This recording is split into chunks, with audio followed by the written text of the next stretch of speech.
Hello, myself Bitisha. A very good morning to all of you বিতিশার তরফ থেকে and welcome to my weight loss journey. রবিবার তো কী হয়েছে, তারপরেও তাড়াতাড়ি ঘুম থেকে উঠতে হয়েছে। উঠে ফ্রেশ হয়ে আগে বসেছিলাম একটু ভিডিও বানাতে নেল এক্সটেনশনের জন্য ফর মাই অ্যানাদার চ্যানেল।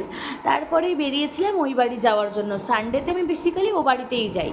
তারপরে ও বাড়িতে গিয়ে রান্নাবান্নাতে লেগেছিলাম, আর রান্নাবান্না করতে করতে বাপি মাছ নিয়ে এসেছিলো। সেই মাছটা বেশ সুন্দর করে ভাজা করে সবাই মিলে খাচ্ছিলাম। আর আজকে তো রান্না হয়েছিল শোস্টপার আমাদের চিকেন। দারুণ স্বাদের হয়েছিল এই চিকেনটাও। বাটা মশলা দিয়ে চিকেনটা রান্না করেছিলাম। ও বাড়িতে সবাই আমরা চিকেন খেলেও মা আর ঠাকুমা তো মাছই খায়, কারণ ওরা মাংস খায় না, তাই ওদের জন্য মাছটাই হয়েছিল। আর সেখান থেকেই আমি একটা ভাজা মাছও খেয়েছিলাম। আর তারপরে এই সব কিছু মিলিয়েই দুপুরে লাঞ্চ করেছিলাম। তারপর লাঞ্চের পরে বাপি আবার কেটেছিল আনারস।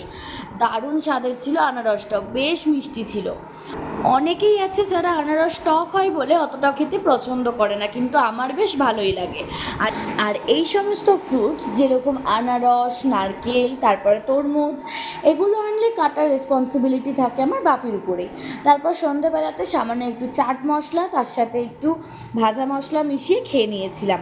দারুণ খেতে লাগছিল। তার সাথে ছিল একটা ডাসা পেয়ারাও। পেয়ারা খেতেও আমার খুব ভালো লাগে। তারপরে চলে গেলাম নিজের বাড়িতে।